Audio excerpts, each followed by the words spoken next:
Hello everyone, this is part 4 of What If Naruto Travels Back in Time, and I hope you guys enjoy this video and to like, to subscribe, and check out the playlist, to see more comment down below. Now let's start the intro. They call me a god. They call me a god. They call me a god. Naruto grunted in pain as he fell to his knees on the ground, clutching at his arms. It was always a pain fighting anyone with a sword, and it was even worse when fighting those who were under control of the genjutsu. They had believed destruction of the Gedo Mizo would stop Tobi's plan once and for all, but it seemed that the man had some sort of backup plan. He had pulled the Biju out of the crumbling statue and had sealed them within obelisk-type structures scattered among the elemental nations. Then he had cast the genjutsu he had talked about at the Cage Summit long ago, but obviously he could not complete his plan without the Kyuubi. The moon turned a reddish color in the sky, but otherwise did not change. It was then that they started getting reports of people fighting like they were possessed, because they literally were. They felt no pain and would continue fighting until they were beheaded, sealed away, or there was nothing of them left. They had no emotions stopping them, and they didn't have to follow the normal rules of those still aware because they didn't need sleep or have typical human needs. They weren't entirely zombies either, because they could still talk, though it was as if they were in a dream, talking to people who weren't really there about typical day-to-day things even though they were in the middle of combat. Tobi had them in a genjutsu, nothing more. They had yet to break anyone out of it either, through chakra disruption or any other means. It didn't take long to discover that those with weak minds and wills would fall under the sway of the Red Moon easily, and even the strongest will could succumb if they were feeling enough sadness or despair. It was for that reason they lost nearly 1/3 of their forces within the first month of the moon turning red. There were likely still a lot of sad and despairing people in Kiri in the aftermath of the civil war there, because they had gotten word that the village was in another kind of civil war and was being destroyed from within. Mei, the Mizukage, had gone back to try to find out what was going on. She took some of her original forces back with her to quell whatever it might have been. Naruto didn't have high hopes that the situation would be resolved, considering the way things were going since the genjutsu started. Iwa and Suna had been the first two villages to fall, and they did almost simultaneously. In the following months they lost Kumo and Taki villages, and Am just fell last week. Tobi's hive-minded forces were still growing, and stamping out the villages one by one. With Kiri likely being another loss, Konoha was the only village of the Great Five left. The blonde knew, deep down, that Konoha wouldn't last long alone. Naruto, let me see your arm. The blonde let out a grunt as his arm was pulled away from his body and other hand that was clutching it. The bleeding had stopped, but the arm itself still hurt like crazy. He turned his head to give Sakura a pained smile. She had apparently come over to him while he was thinking about their situation. Thanks, Sakura-chan. Barker. Her voice was light as her hands began to glow green, probably checking to see how bad the damage to his arm was. How is everyone? She sighed, but her attention never wavered from his arm. We got off lucky this time. We only lost 3 people. Naruto let his head hang as he sighed. Only 3 people was still 3 too many. Naruto, I'm going to put you into a forced sleep. You're the only one who hasn't slept enough, and we need to move back to Konoha. You should be fresh when you arrive. He nodded, do it. Sakura's glowing hand moved up and 2 of her fingers rested on his temple for a second before his eyes began to droop. Sweet dreams, he heard her mumble before he lost consciousness. Sadly, he didn't think he'd have any dreams at all. He usually only got nightmares.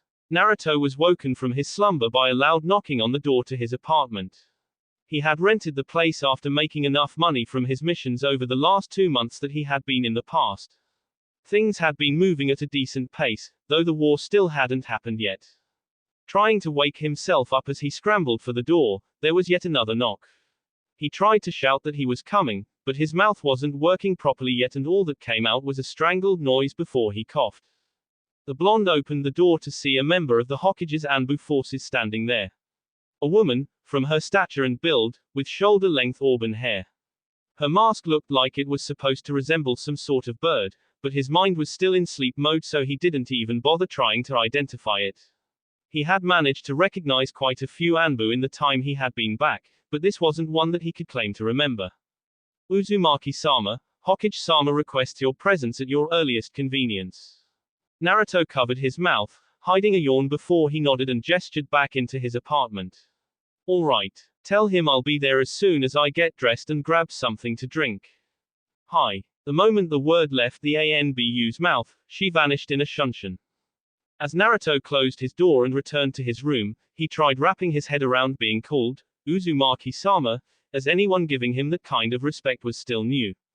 He didn't try to dissuade it, but he didn't encourage it either. Even during his time in the future as the leader of the army, most people still just called him Naruto, because it was what he preferred. Most people he had fought beside and bled with on the battlefield, or they knew him as he grew up, or they had just simply earned the right. He wasn't one to bother with titles. Here, however, he was a bit of an outsider. Even after 2 months there were some who were skeptical of his claims of working exclusively for Sarutobi, but his new, public, mission record didn't lie. With already 4 successful S-ranked and 16 A-ranked missions under his belt, no one doubted his ability to get the job done.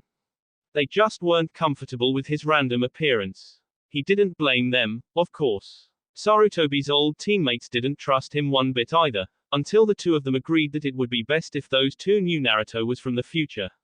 At first the blonde was skeptical about letting anyone else know, but then he remembered that Shimura Danzo already knew, and if he didn't trust anyone in Konoha, Danzo was always high on the list.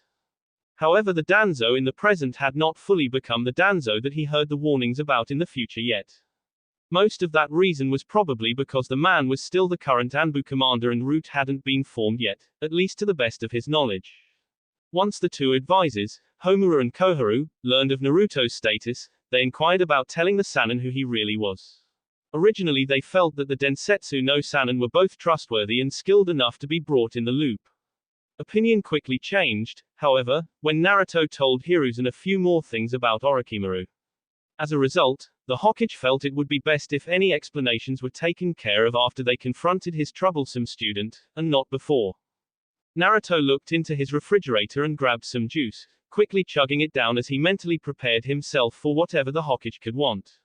It probably had something to do with the new arrivals in Konoha, as had been the reason for most of his other summons over the last couple weeks. As the blonde left his apartment, he cast a glance over towards the southern wall, where some new buildings could barely be made out. He had been named as a sort of envoy for new arrivals into Konoha, as his mission to Water Country had been a smashing success beyond everyone's expectations. The Kaguya clan had been the first to arrive, as he knew they would be. It had only taken a week for the first members of the clan to arrive, and the Hokage had immediately started moving them into some of the newly renovated areas of Konoha. Much to everyone's surprise, however, other clans started streaming in faster than anyone expected. Since Naruto actually went and met with various clans, the news spread like wildfire. The Kaguya and Yuki clans had come, as well as the Terumi clan, which completely flabbergasted Naruto because he hadn't even talked with them. Apparently their clan had close ties with the Yuki, because both of them arrived at right around the same time. In total so far, 8 clans arrived in Konoha that used to call Kiri their home. While it might seem like a lot, Naruto knew that those clans' membership numbers, even when all added together, were still smaller than the total number of members in the entire Uchiha clan. Still, several impressive bloodlines decided to call Konoha home now, and as a result he had achieved nearly worship status with those who knew of his mission. Namely the Hokage, his advisors, and many members of Anbu. Now his long-term mission assignment was to find ways to keep the new arrivals happy and assist them in getting settled. So far the Kaguya clan was ecstatic since he had already kept his promise to them. Tsunade was more than happy to take a look at their bloodline to find out what the problem was, because she saw it as her newest challenge to overcome. Even a young Shizune seemed excited at the prospect. While he was proud of his accomplishment, another part of him was worried. As he jumped from rooftop to rooftop, he couldn't help but wonder, have I already changed too much to predict what will happen in the future? Naruto, thank you for coming on such short notice. I apologize for waking you, I know you were busy until late last night. While Naruto normally would have tossed a joke about what he was doing late last night, there were another 2 people in the room that he didn't know, nipping that idea in the bud. One of them was an older, probably middle-aged man with a rather severe look to him. His hair was a brownish red and was left hanging free to about shoulder level. The man gave Naruto a brief nod, to which the blonde returned, before he turned back to look at the other person with him. She was a younger girl, perhaps in her mid to late teens. Her hair was the same color as the man, meaning it was likely that they were related. Like her apparent relative, she also nodded at Naruto, but gave him a rather bright smile as well. She was gorgeous, and Naruto found himself trying not to blush. Hearing the Sandaim's voice caused Naruto to focus on the older man once again. Naruto-kun, this is Kozo of the Terumi clan, along with his daughter, Mei. They are the latest arrival, and perhaps among the most powerful of all the clans that have arrived from Kiri. I need you to go around and gather the builders again. The rest of their clan will be arriving throughout the month, so we need to be prepared. Yes, Hokage-sama. Thank you. I have to talk to you about some other things as well, so please remain here for a moment. Kozo-san, is there anything else you will be needing? The other man shook his head and bent forward in a polite bow. All of our immediate needs have been seen to. You have been most gracious. You have our entire clan's gratitude, Hokage-sama. Very well. If anything else arises, either visit me or Naruto-kun there. He is acting as the main coordinator for the clans that are arriving from Kiri. I see. Thank you. As Kozo turned to walk towards the door, he offered Naruto another nod. Mei walked in the shadow of her relative, so he didn't see or hear anything further from her. The blonde closed his eyes and let his head lean forward slightly as he listened to their footsteps. It wasn't until the door to the Hokage's office opened and closed again that he opened his eyes and looked up at the Hokage once more. Was there something about the Terumi clan, Naruto-kun? You looked shocked when you heard their clan name. I never visited their clan, first of all, because of what I knew from the future. I already knew as soon as the Kaguya clan agreed to come that the future would change, but now with the Terumi clan. Naruto began to explain, before his voice trailed off. But why would the Terumi clan make things so different? The blonde let out a sigh. The girl who was here, Terumi Mei. She became the Godai Mizukage, though I don't know when. If I had to guess, it was probably sometime shortly after I became a teenager in my time, because it wasn't until then that we realized the Yondai Mizukage was dead and the Sanbi was roaming free. Sarutobi rubbed his chin as he leaned back in his chair. So the Yondai Mizukage remains in power for a while, then? I guess so. I'm trying to put it together myself, Naruto shrugged. I know that Yagura is nothing more than a puppet for Tobi, and if the Nodai Mizukage passed away at the end of the Second War, that means Tobi is technically the Sandaime right now, though he won't be in the public eye for very long. My theory is that he has begun controlling Yagura before he steps down, and either he did it himself or he forced Yagura to incite the current civil war.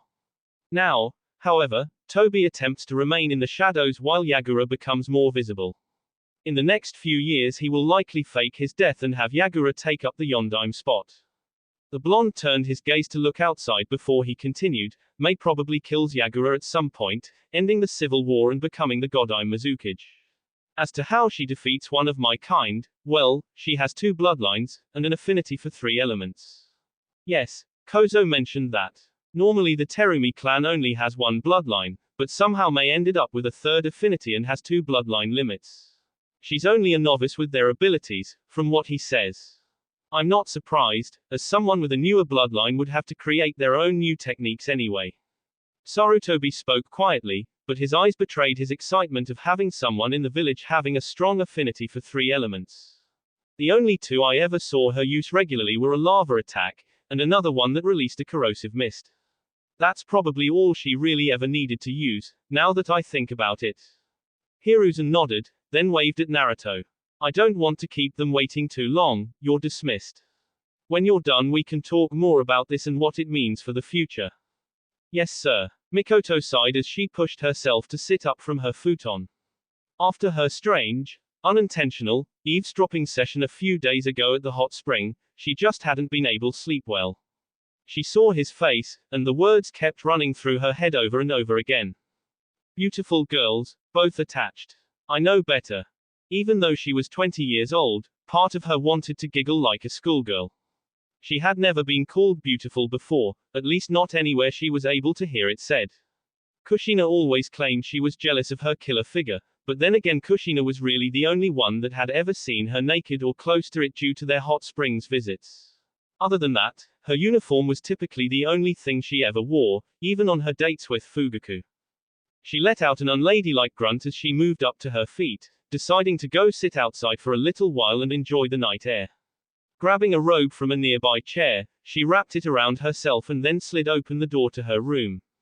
Slowly padding down the hallway, she stifled a yawn as she headed towards the porch that was nearest her room.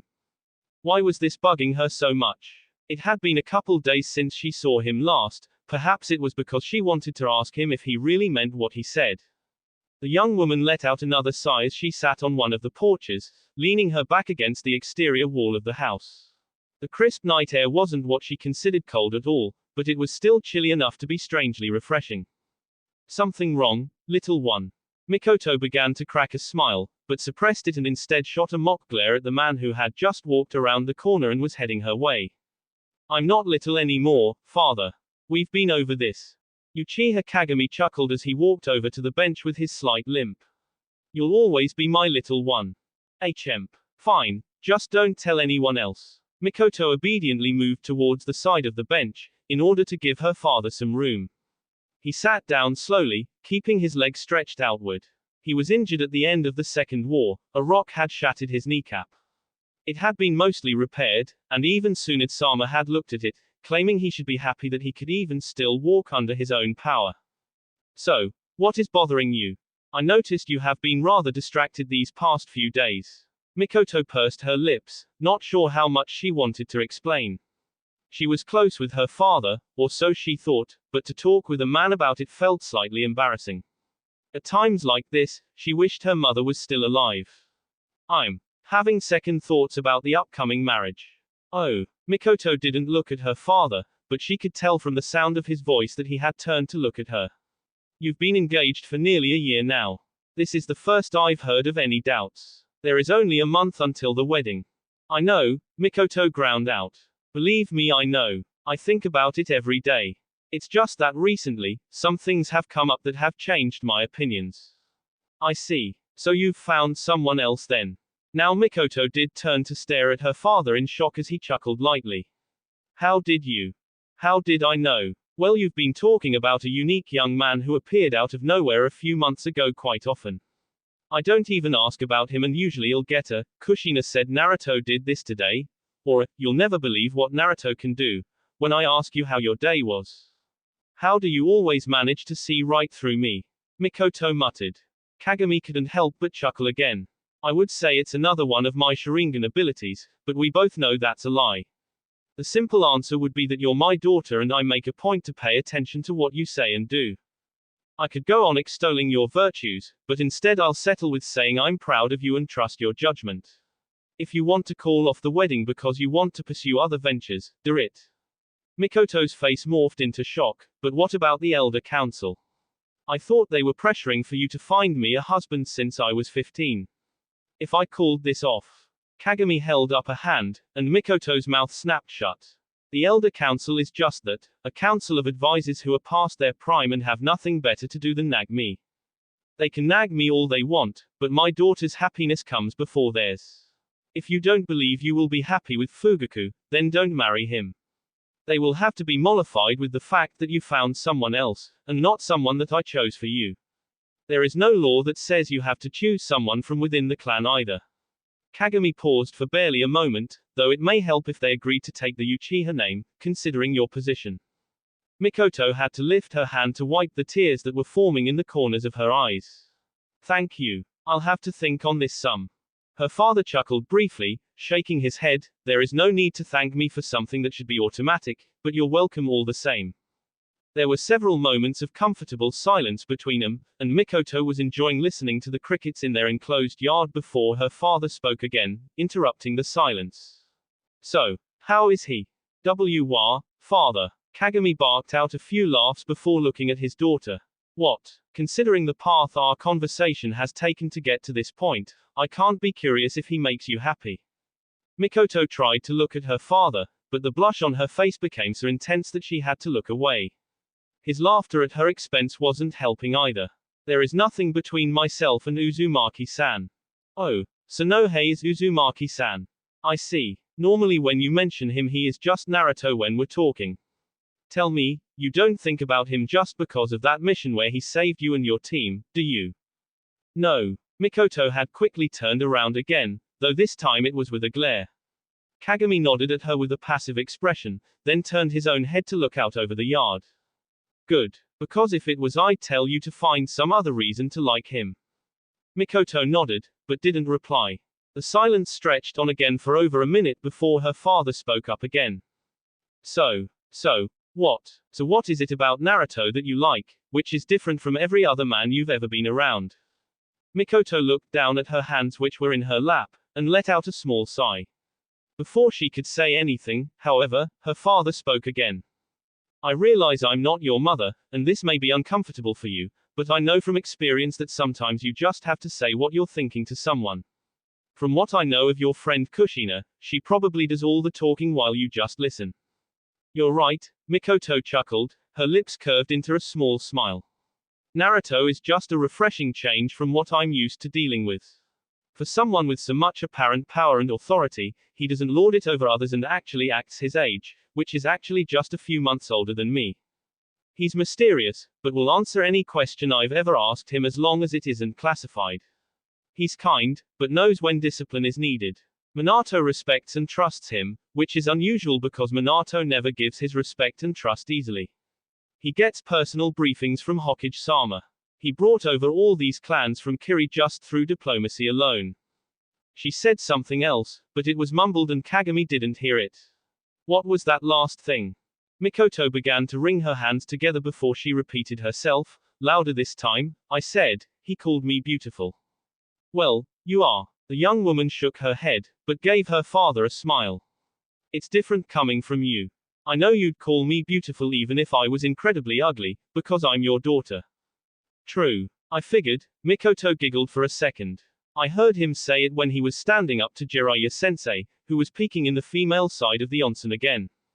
He was what? I thought you said he promised never to do it when you were in there. When I tell Hiruzen about. Father. Mikoto set her hand on her father's, calming him down. To be fair, both myself and Kushina were hidden behind a large rock and couldn't be seen. When we moved out from behind it, he let out a yell and probably passed out, because we saw him on his back when we went to confront him about it. Kushina gave him a good beating, so I don't think Sensei will be peeking on any Konoha baths for a while. Kagami grunted, causing Mikoto to giggle again. Good. I still can't believe how he gets away with doing that in the first place. Anyway, what does this have to do with Naruto? He was the one who told Jiraiya-sensei to stop peeping, especially because Kushina and myself might be in there. Sensei started to change the subject about how he liked us. Naruto said that we were beautiful, but both attached, so he knew better than to do anything. So that's what got all this started. Mikoto shook her head. No. I thought he was interesting the very first time I met him. He was fighting against Minato in a spar, and Minato was testing his new Hiraishin, which no one else can fight against to the best of my knowledge. Only Naruto can right now. I would make a point to watch him from time to time, or ask Minato and Kushina about him. It wasn't until the mission to Kiri and he saved my life that I really started to notice.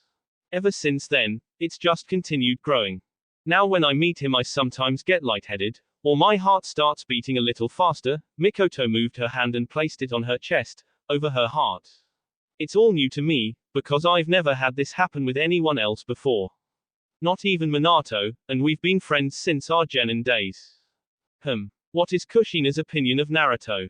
Mikoto's face immediately soured. If Minato isn't around she is all over him. It's easy to see she has some sort of crush on him from the way she acts and talks to him. She won't go too far because she still loves Minato, though. She is apparently satisfied with treating him as a big brother figure, at least. Does Naruto respond to her? Kagami inquired. Only a little bit. It's like he said when we overheard him, he knows we are attached and won't go too far. He'll return a hug after saying hello or goodbye, but I've seen him try to avoid holding her hand for too long when she's grabbed it. Sometimes I think Kushina is just testing him. I could ask her. If she is, so far I'd say he's passed with flying colors. Kagami grinned as he looked at his daughter. I think it says a lot that you're paying attention that carefully to him. Mikoto knew there was another blush on her face, but she kept looking down and didn't bother trying to hide it. Okay. I think I like him. I'm definitely interested. How long would it take to break off the marriage to Fugaku? If you're serious, well, since it's such short notice it could be a problem. Especially if Fugaku doesn't agree to it. There will be a lot of hassle, and arguing going on. Unless something extreme were to happen. Extreme. Kagami nodded as he stared at his daughter. Yes. Something that would likely make Fugaku agree to break the contract. I'm sure there are a few things you can think of that would make him no longer want to be your husband. I know I can think of a few things, but it's not my place to say. Mikoto nodded and looked up towards the sky. Something extreme? Something extreme? Just how far was she willing to go? Well, she knew, but in order for it to work she'd have to get to know Naruto very well, very quickly. If I may offer one bit of advice. Mikoto looked over at her father, and gave him a small nod. If you plan to do anything about Naruto, do it quickly. I can already see how much sway he has with Hiruzen and the Hokage's council. Bringing as many new clans here as he did has also given him a huge amount of political capital and goodwill. It won't be long before he starts getting offers to marry from other women, with the promises of alliances and power. Naruto isn't like that, Mikoto let out in a fierce whisper. After talking to him these past months I know he cares nothing for power, and is perfectly content with what he does.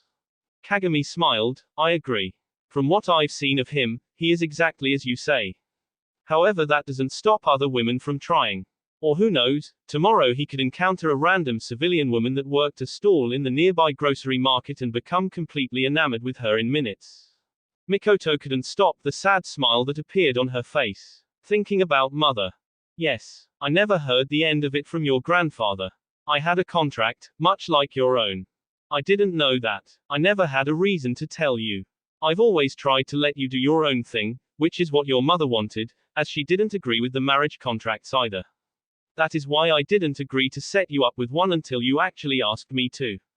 I tried to find the man most suitable, but there honestly wasn't much to pick from. Mikoto nodded, as they had already had this part of the conversation several times before. Father, how did you get out of your contract? She couldn't help the chill that ran up her spine as her father showed her one of the most devious grins she'd ever seen on his face. Are you sure you want to know? From the expression on your face, things didn't go well. Naruto frowned as Shikamaru literally collapsed into the chair across from his desk. Just thinking that it was his desk was rather strange, especially considering they moved their camp every couple of weeks, but they always made sure he had a desk to use. It's so troublesome. You say that after every mission, Naruto ground out. True. Though this one was more troublesome than most. We lost the Chushikage and Shikamaru let out a deep breath, his face scrunched up in anguish. I'm sorry, but we also lost Gara. Feeling like Shikamaru's words were like a punch to the gut, Naruto's original instinct was to blow up in a rage. But he immediately clamped down on that urge, remembering they were in a war. Gara had volunteered to go and assured him that they'd get the mission done, no matter what. Naruto had already lost so many ninja, and continued to lose them in small amounts on weekly, and sometimes even a daily basis. Both he and Shikamaru were close to the red-haired Kazekage, and his loss impacted them both deeply. The blonde settled for rubbing his forehead, and letting out a sigh. Report. We arrived at the location just at sunrise, with no encounters, Shikamaru began to explain without hesitation, as if he wanted to get the story off his chest as soon as possible. We managed to move swiftly with a smaller group. It was only a recon mission, but Gara thought the presence in the obelisk was familiar, so he requested that he be allowed to investigate. We voted within the group and decided it would be a good idea for him to check. He approached the obelisk and placed his hand on it. He claimed he could feel the Ichibi in the obelisk, and it was responding to him. He was going to attempt to remove it. But then Toby struck. I don't know how he found us, but I'm pretty sure he has some sort of detection ward or seal set up around the obelisk that none of us noticed. Instinct told me we would be walking into the trap, but I felt freeing a Biju would be worth the risk. So did everyone else. Toby appeared out of nowhere like he usually does, and used one of those artifacts he has to cut Gara, then walked him out of the area so we couldn't heal him. Before anyone could really do anything, Gara was already gone, and it wasn't long after that when I noticed we were surrounded. I informed Chushikage-sama, and he told me to run back with as many people as I could while he held them off. We could still hear the sound of fighting miles away. Naruto leaned back in his chair as he listened to all of the report. How many made it back? 17 out of the 25. Better than I was expecting for coming under attack by Toby directly. We lost 2 on the way back, because of the moon. Naruto was quiet for a moment, but then shook his head. Not good to hear, but still better than I expected. Toby must have been preoccupied to let that many of you get away. Not that I'm not thankful, because I am, it's just something that doesn't happen when he involves himself directly. The 2 of them sat in companionable silence, before Naruto stretched in his chair, then looked at Shikamaru. The other boy was leaning back completely in the chair, eyes closed. He actually looked completely worn out for a change, instead of just being lazy. Shikamaru, go get some rest. Tell one of the guys to send a message to Kakashi and Darui, I need to talk to them. When you're more awake, tell me as much as you can about these obelisks. The other boy literally rolled out of his chair as he turned and headed for the exit. You got it, Naruto. See ya. The blonde watched as his old friend left the command tent. What he wouldn't give to have paperwork as his enemy right now, instead of the current hell they were in. Naruto stifled a yawn as he went over some of the reports he was charged with looking over in his capacity as overseer of the new arrivals, which had kept him incredibly busy. He had to greet all of the new visitors whenever there was a large group, and either help them get set up or to meet up with the rest of their clan. Others needed to be directed to real estate brokers, construction and immigration offices, the academy and ninja registration buildings, among other places. There wasn't anything that grabbed his attention, so he set the papers down and looked out the window of his office. He had been granted a room to use in the administration building, just a few levels below the Hokage's office. It made sense in the long run, this way he wouldn't have to make the trek from his apartment when something came up with the clans and he was needed. Leaning forward and resting his head on his hand, he looked to the side, out the window. It was easy to spot the cranes and construction scaffolding near the walls, where all the new construction was taking place. They had finally run out of free space within the village proper itself, and had started planning to build a second, smaller wall outside the first. Essentially the village would have another ring outside of the first wall. Interestingly, it had always been part of the initial planning to have multiple walls and defensive layers, but they had scrapped them in favor of one big wall. Now, however, they would be building a second wall anyway. As his eyes skimmed over the various buildings he could see from his office, he smiled as his eyes fell upon the academy. He had stopped by on a whim the other day, just to see how the school was doing.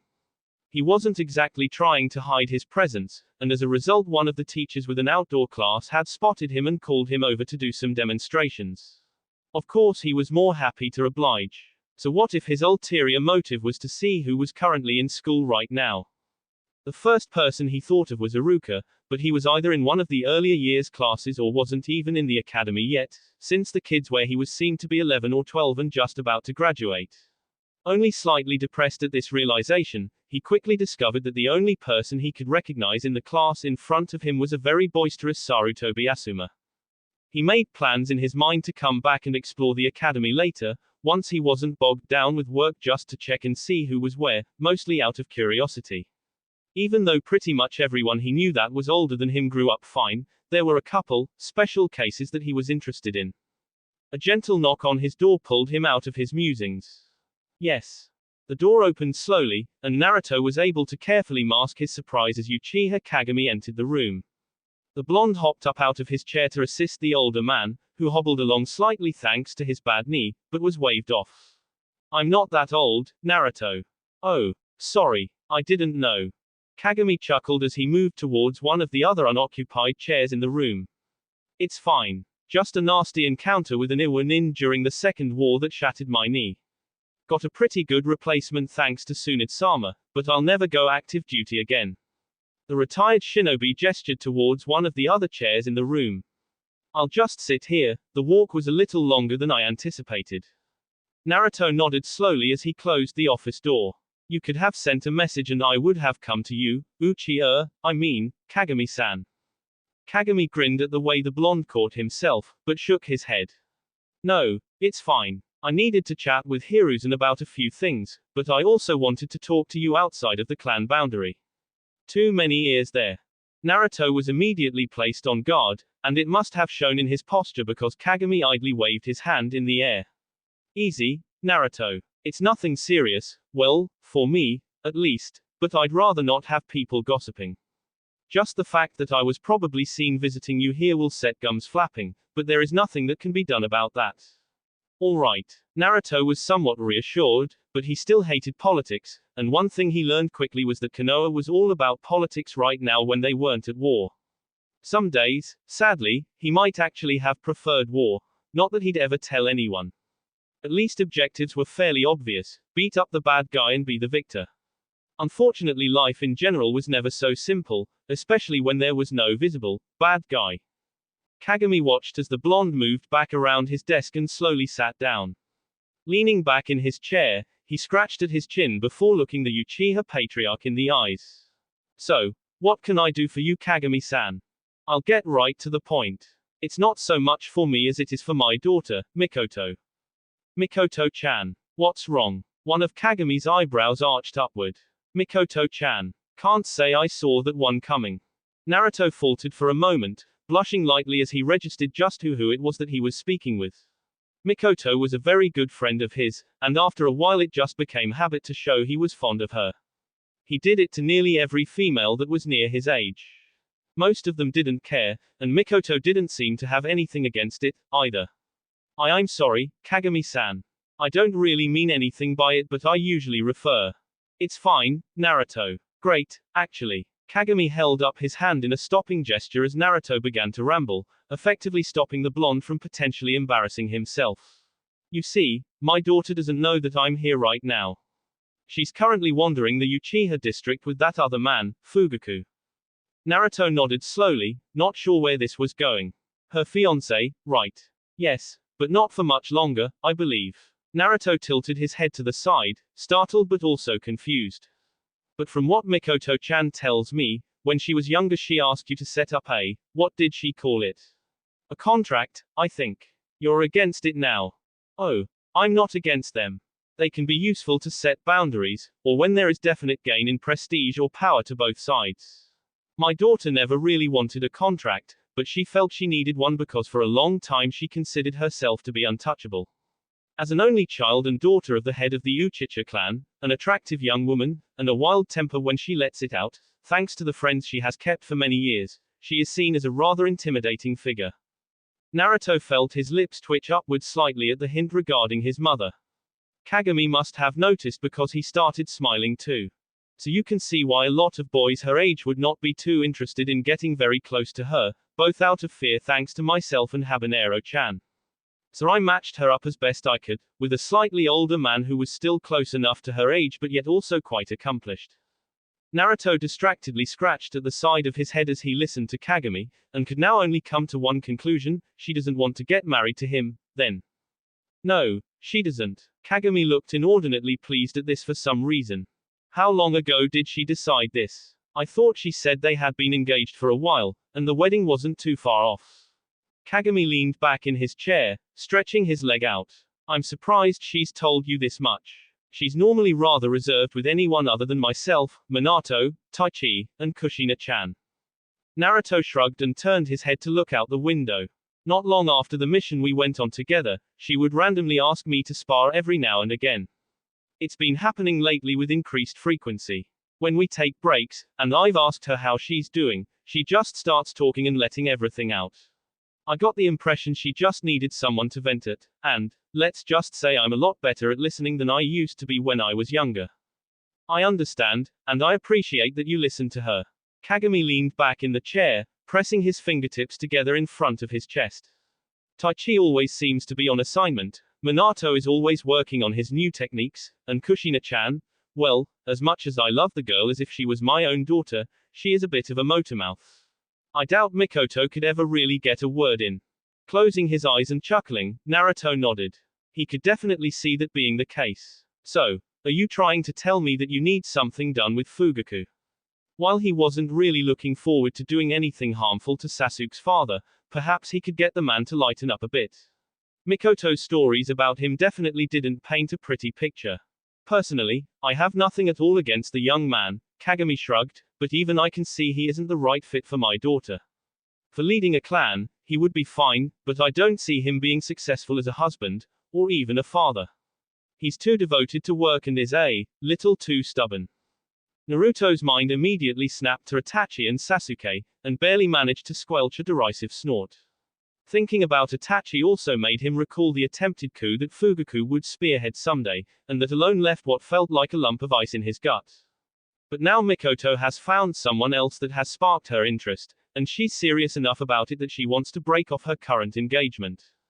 Naruto was silent for a moment as he let Kagami's words bounce around in his head. While he was still somewhat obtuse about certain matters and probably always would be, he definitely wasn't a complete idiot anymore. A certain feeling of dread started to hang over him as all he could think was, Sasuke's mom, Sasuke's mom, Sasuke's mom. The best he would likely get away with now was delaying the inevitable, unless he was willing to potentially make an enemy of the Uchiha. That was something he was definitely hoping to avoid. Damn politics. To top it all off, he was rather wary about getting entangled in any relationship simply for practical reasons.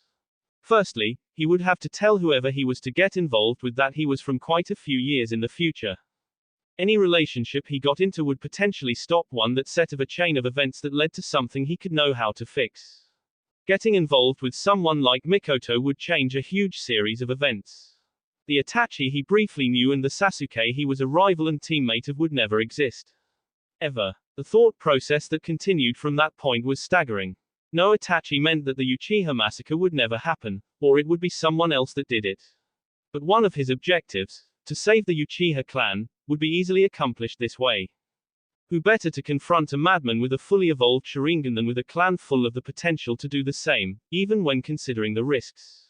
It was strange that Kagami would approach him now, considering Naruto had been entertaining thoughts of trying to get to know Terumi a little better. She had been almost attached to his hip as he was coordinating with all the bloodline clans that had moved to Konoha from Kiri, acting as a secretary of sorts when she wasn't training. As the next potential leader of the Terumi clan, which was acknowledged as the most powerful among their newer rivals, she was getting good experience for dealing with administrative aspects.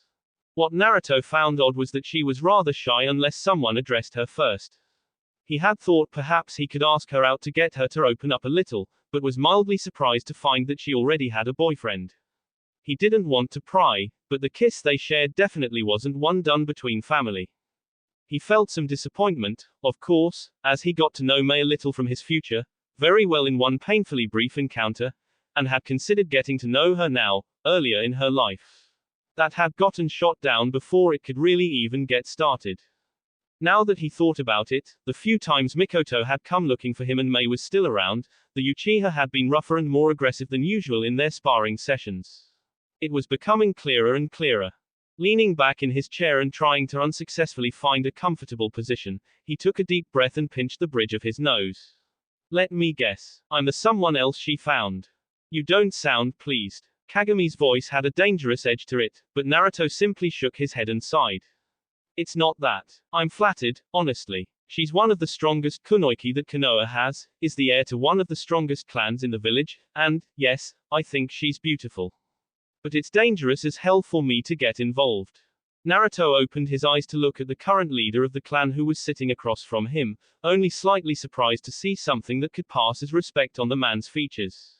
His lips were turned upward slightly in a slight grin, at least, and that made Naruto relax more than anything else. I wouldn't say it will be dangerous, exactly. It might create an uproar for a little while, but with your current standing in the village I don't think it would last. Naruto blinked. Wait, you're supporting this? Of course. It's what my daughter wants, and like I said, I was never a huge fan of Fugaku to begin with. There simply were no better options at the time. Kagami idly played with the hem on one of his sleeves as he spoke. Naruto's brain, meanwhile, was going a mile a minute. Things were already messed up because of the clans from Kiri here, but if he went through with helping to void Mikoto's engagement to Fugaku, thoughts of how much would change once again passed through his mind. The part of him that was male would never reject the idea completely. From what he knew of Mikoto, she was definitely very close to his ideal of feminine perfection. Fugaku was an idiot to not treat her better. Thinking back, he couldn't help but wonder what she was like when he was growing up. He didn't really have any memories of her that came to his mind, other than occasional visits to get Sasuke at the academy, and one brief glimpse at the military police headquarters.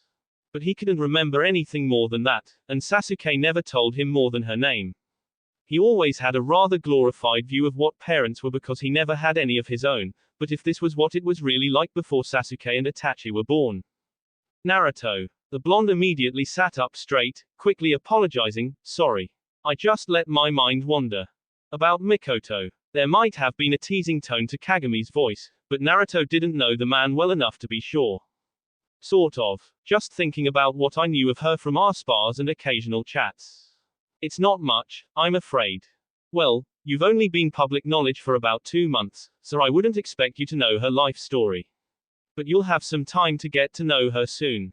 I've managed to convince Hiruzen to dispatch you on a mission with my daughter to get you out of the village for a few days. Naruto was shocked. How did you manage to pull that off? I didn't think the old man would want to let me out of his sight for the near future. Kagami barked out a laugh, the old man. Hiruzen. I know he's getting up there, but damn. Does he let you get away with that? Sometimes. Naruto blushed and looked away.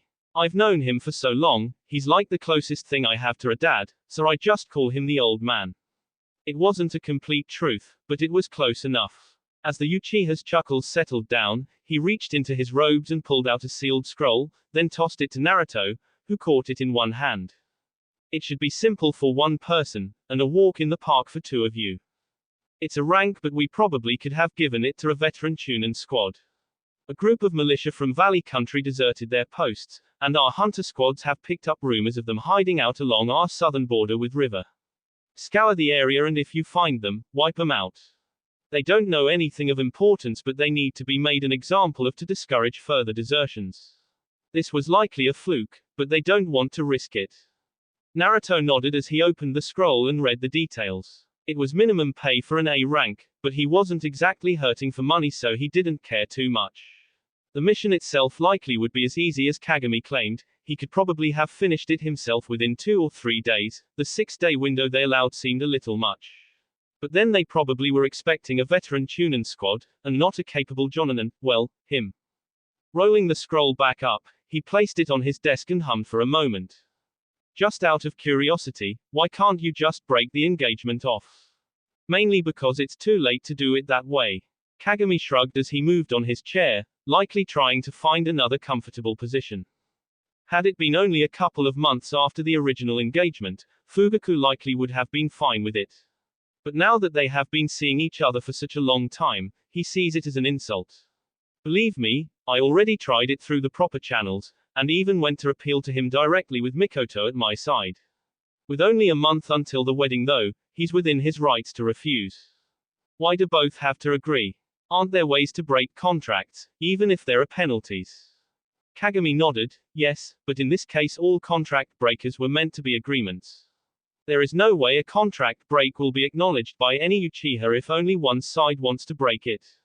Fugaku is both stubborn and ambitious, there is no reason for him to break it on what he sees as a whim of Mikoto, and most others would back his choice.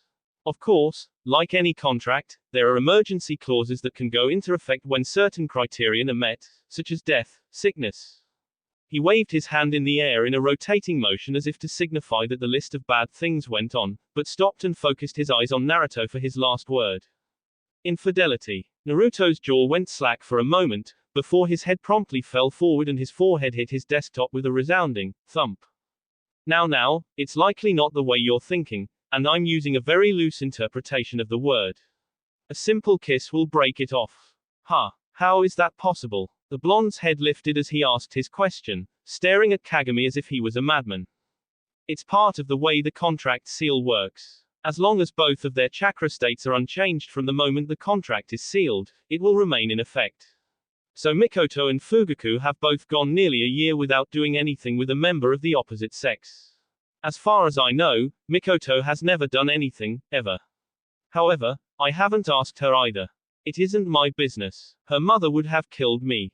Naruto chuckled nervously as he stared at a grinning Kagami, thinking about the man's words. He would have to check out what kind of seal was on that contract.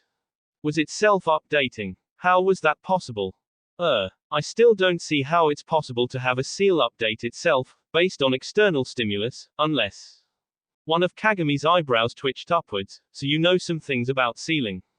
Well, Mikoto and Fugaku have to go to the clan chambers to place their chakra in the seal once a week, or after returning from a mission. The seal can detect residual chakra from another within a week time period, so neither of them have had a mission that has lasted more than a few days over the last year. Naruto knew about residual chakra. It often happened when you got into taijutsu fights with an opponent that laced their attacks with their chakra. The Hyuga specialized in that. When they would close off Tenketsu with the Juken strikes, their chakra would leave its own residue in your chakra system that would last for up to a week depending on the severity of the strikes. It wasn't harmful, it was just the way chakra worked. It was how medics were able to find out how shinobi died, and sometimes even who did it. Everyone's chakra had their own unique signature. Seems like it's rather complicated for something so simple. True, but it's been used by the Uchiha since before Konoha existed, so who am I to argue about it now? I'll admit that it is unusual to use a contract like this, but since both of them were already of age, there was no choice. It was also Mikoto who asked for the 1-year grace period. Fugaku didn't seem too eager to wait that long, but he eventually agreed. Naruto simply sighed and shook his head. He never understood some clan laws. He had sworn to change the Hyuga's practice of the caged bird seal when he became Hokage, but that never really panned out for obvious reasons. But with the Uchiha, wait. Whoa, wait. Mikoto is the heir, right? If she gets with me, what does that mean? Kagami smirked. Technically, since the Uchiha are a patriarchal clan, you'll be the leader.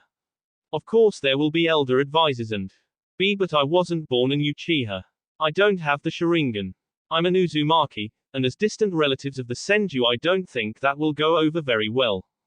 Naruto was standing up now, looking panicked, while Kagami was still sitting in his chair, calmly staring. The two continued staring at each other in some strange sort of silence until Naruto eventually sat back down. Kagami nodded his head at the blonde, and continued speaking. As I was going to say, there are elder advisors in the clan who may not like you at first, but even they will come to understand the sway you have in Konoha, and by extension, Konoha's Hokage. You have Hiruzen's ear as much as I do, and at the rate he's completing difficult assignments and leading teams, I'd bet on Minato being the next Hokage, so you'll have an advantage with him too. I've always thought the Uchiha needed to be more involved with the village, not removed from it like so many of us seem content being. But if you really want to shake things up, placing my daughter as the matriarch and letting her take charge, well. Kagami's voice trailed off as he shrugged and looked out one of the two windows in Naruto's little office. Meanwhile, the blonde realized for the first time that he never knew what happened to Uchiha Kagami when he was growing up. He had never been one to read up on clan history, especially not once the Fourth War hit, but he didn't ever remember hearing the man's name come out of anyone's mouth. Was he forcefully retired? All of these thoughts happened in a brief moment. It didn't take long for him to pick back up on what Kagami was now saying. The fact that Kagami was also talking about the two of them in such a way that it made it sound like the getting together would be a certainty. He wasn't terribly keen on that, but so far the positives far outweighed the negatives. He'd feel like an ass for a while for pulling one over on Fugaku, but considering how Mikoto had been sharing with him how disillusioned she was with the man during their last few spars, he wouldn't feel that bad. Still, it would take some getting used to, if they did in fact work out. We'll be there to help you as well, and Mikoto will have an obligation to as your wife, should you follow through with actually wanting to lead. Regardless, as I've already explained by now, I see only good things from having you in the clan. Well, Naruto's mouth opened and closed a few times, as he contemplated on what to say, before finally sighing and nodding, almost as if resigning himself to a new fate. Thank you. Kagami nodded. That grunt must be a genetic trait. Thankfully, the rest of that day had passed uneventfully, other than a brief visit from Minato. He wanted help from Naruto in putting the finishing touches on his new Hiraishin, and needed a guinea pig. Of course, Naruto was happy to oblige, as he had used it briefly in the future, but it was always a dream of his to see his father using it. Or at least it became one once he found out who his father was, anyway. He actually didn't even see Mikoto until the night before they were to leave on their mission, and even then neither of them really said much. Mikoto was blushing slightly and couldn't look him in the eye. It was likely that Kagami told her what she had to do if she really wanted to break things off with Fugaku. While Naruto wasn't sure exactly how the situation had explained things to her, he knew that he wouldn't have a problem giving Mikoto a kiss. She was a beautiful young woman, of that there was no doubt. His only awkwardness came from the fact that he didn't know if Kagami told her about him knowing what was necessary, other than the fact that she needed to have his residual chakra on her in some manner. Mikoto barely managed to make plans to meet up the next morning at the gate before she fled almost as quickly as she had arrived. Chuckling to himself, Naruto had left a message with Hiruzen that he would be heading out the next morning, then went home and crashed for the night. That morning had passed uneventfully, and they had traveled to the southern border in complete silence. In fact, they had both been completely silent for the entire trip, plus their arrival. Mikoto had gone in to get reservations at the inn of a small border town before him, asking for a single room with one bed. She had refused to say anything more to him about it, and Naruto figured it would be best to bite his tongue until they actually needed to use the room. He had no problem sleeping on the floor if it came to that. Their first day of searching had turned up nothing useful, other than a few disjointed sightings from various people living in the area, though none of them could really point the duo in a specific direction. Naruto planned to make use of Sage Mode to track them down once they at least had a lead on the Nukanen's general location, but figured he'd leave that for use after a couple days. If Mikoto actually wanted to go through with, well, being with him, then he'd have to tell her his secrets anyway. Using it would likely be a last resort, because he had permission from the Hokage and Danzo to kill her if he thought she couldn't be trusted to not talk about the things he would eventually have to tell her. He really didn't want to do that. It wasn't until Mikoto asked about giving up for the day and returning to their room that they actually started talking. Their first real talk of the day didn't even start until a flicker of surprise crossed his face when he saw Mikoto with her Sharingan active as they were heading back. She had likely been scanning the area for traces of residual active chakra, like genjutsu traps and active seal tags that Nukanen were often fond of using. What? Mikoto was looking at him curiously as her Sharingan faded back into the dark brown, almost black color that her irises typically were. Normally he probably wouldn't have flinched at all, he'd gotten so used to seeing the Sharingan, but the sun was setting below the horizon at just the perfect point behind her to where it silhouetted her frame perfectly, and the red eyes with pale skin and black hair made her look incredibly vibrant for a fleeting moment. Instead of telling her this, however, Naruto simply offered a faint smile and shook his head. I'm not used to seeing your Sharingan active. You've never used it in one of our spars. That's all. Do you have a problem with the Sharingan, I mean? Naruto had to bite his tongue to keep from saying what his initial responses would have been. Instead, he settled with, I don't have a problem with the Sharingan at all. Only with some people that have used it the way they shouldn't have. Oh, I see. Naruto could tell by the questioning lilt to her voice and the puzzled expression on her face that she really didn't. It was going to be really hard to tell her some of the things he knew. If she decided to go that far with him, anyway. The rest of their trip back to the inn was silent, not that Naruto was expecting intense conversation. In fact, once again they didn't speak a single word until it was time for him to go take his shower. She went into their single restroom first and came out wearing just her normal uniform minus any footwear, gear, and vest. He assumed she had cleaned them, because they looked fresh, though he didn't do a close inspection. They were all taught techniques that could clean clothes somewhat while out in the wild while they were in the academy. It would remove sweat, but not blood. After his shower, he had exited the restroom in much the same manner, only in his uniform top and bottom, with the mesh underneath. Their next spoken words weren't until he was about to get comfortable on the floor. She was on one side of the bed, but he wasn't about to presume. Naruto. Do you not like me that much? Why, of course not. Where did that come from? Mikoto shifted on the bed, and lifted herself up so that she was propped up on one of her elbows as she stared at him. He hadn't laid down completely yet, so he was stuck in some sort of halfway position between laying down and getting up. My father hinted that the two of you had talked briefly about me, but he would not tell me how much you talked about. I'm beginning to wonder if you are trying to avoid me. Naruto tried to keep his expression neutral, and slowly rose to his feet once again. I'm not avoiding you at all. I'm just trying to remain professional and not overstep any boundaries. At least until you want to change them. Mikoto looked surprised for a moment before dropping back down onto the bed and burying her face in her pillow. Naruto simply stood there for a moment and watched to see if she would move again, or if she would say anything further. She didn't, however, and after about a minute of standing there he decided to move forward and climb onto the side of the bed. The bed itself was actually full size, so it could fit two people comfortably without much extra room. Mikoto could easily feel his weight shift the bed, though, since she turned her head enough to be able to watch him as he settled on the side. It was strange, in a way, for him to not feel any nervousness at all. Just 2 or 3 years ago he would have been sweating bullets, but now he felt calm, and if he really had to describe it, he would say he was amused.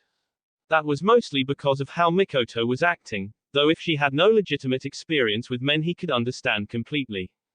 He sighed in his mind. Even though Mikoto was the one who wanted out, he might have to be the one to take initiative at first. Thinking of that, he tossed her a casual smile. Is this better? He saw her head nod against the pillow, and the edge of her lip that he could see curved upward slightly, but that was about all he got. This meant that he would be the one who had to take the initial plunge to get her to open up. Getting comfortable, he rolled on the bed until he was looking up at the ceiling, and placed his hands behind his head. So, you really don't want to get married. We've talked about this a little before, but you never really sounded against it. Naruto could hear her breathing hitch for a second, before she shifted. He turned his head slightly to see that she was moving back into her previous position on her side, facing him. I do want to get married. Just, not to the person I have a contact with. Fugaku. A moment of silence, followed by, yes. Fugaku. Naruto closed his eyes, having a hard time reconciling this fact. He had no idea that Sasuke's parents had gotten together because of circumstance, rather than any mutual attraction. Now something, or rather someone, has come along that you think is a better choice. So far, anyway. There was another moment of silence, longer than the first, followed by an even quieter, yes. Opening his eyes, he rolled onto his side so that he could look at the woman laying next to him. She didn't flinch or look away this time, instead staring straight into his eyes. He couldn't tell if she was blushing or not, the room was too dark. There's a lot about me you don't know. More than meets the eye. For all you know, I only existed starting 3 months ago. Mikoto didn't say anything at first, instead just nodding her head while never breaking eye contact. She opened her mouth as if to say something, then closed it and her eyes before inhaling deeply and attempting to speak in halting sentences. I found that I started admiring you after only knowing who you were for a couple weeks. Maybe part of that was because of Kushina, she couldn't stop talking about you and I found myself getting curious. So I invited you to sparring practice. I figured you had to be good if you could go toe-to-toe with Minato. Then I heard what you said to Jiraiya-sensei. Naruto blinked, and knew he was blushing as soon as he remembered exactly what it was that he had said at that moment. He moved his hand that was resting against his side to lightly smack against his forehead in an exasperated gesture, only for Mikoto to grab said hand before he could leave it there. He watched, curious, as she held his hand between them, and entwined her fingers in his. Do you remember what you said to him? That he was a pervert and shouldn't be doing that. Mikoto laughed lightly across from him, a small smile on her features as she shook her head. He was the sensei for my genin team. We were never able to break him of the habit, so I doubt anyone else can. No, you said something else to him. Naruto knew immediately what she was fishing for. I said you were beautiful. She stared at him for a moment again, before a smile larger than he had ever seen before appeared on her face. Yes, no one other than my father has ever said that to me before. Naruto couldn't help but be stunned when he heard that. Was everyone here completely blind? He had never really stared at her on purpose because of her looks, but other than his future mother Kushina, he was biased, in that regard, and perhaps Mikoto was definitely one of the most beautiful women around. Men are idiots. Mikoto laughed before bringing his hand towards her mouth and briefly kissing the back of it. He was surprised at the gesture, but for the first time he could remember, she seemed genuinely happy so he decided not to comment. It wasn't until she used both of her hands to pull his hand and cuddle it just under her chin that he spoke again. Mikoto-chan. Naruto had to admit that she looked adorable right now. She seemed to be positively glowing with happiness. If nothing else, that pretty much sealed the deal in his mind. Over the next few days while we're doing this mission, we'll get to know each other better. Likes, dislikes, hobbies, dreams for the future, that sort of thing. Who knew Kakashi's little introductory questions would come in handy? If you decide you still want to go through with this when we're done, I'll help you break your contract. Mikoto's eyes went wide as she clutched his hand more firmly in hers. Promise, she whispered. I promise. That will be it for this video. If you want more, comment down below, like, subscribe. And see you guys later.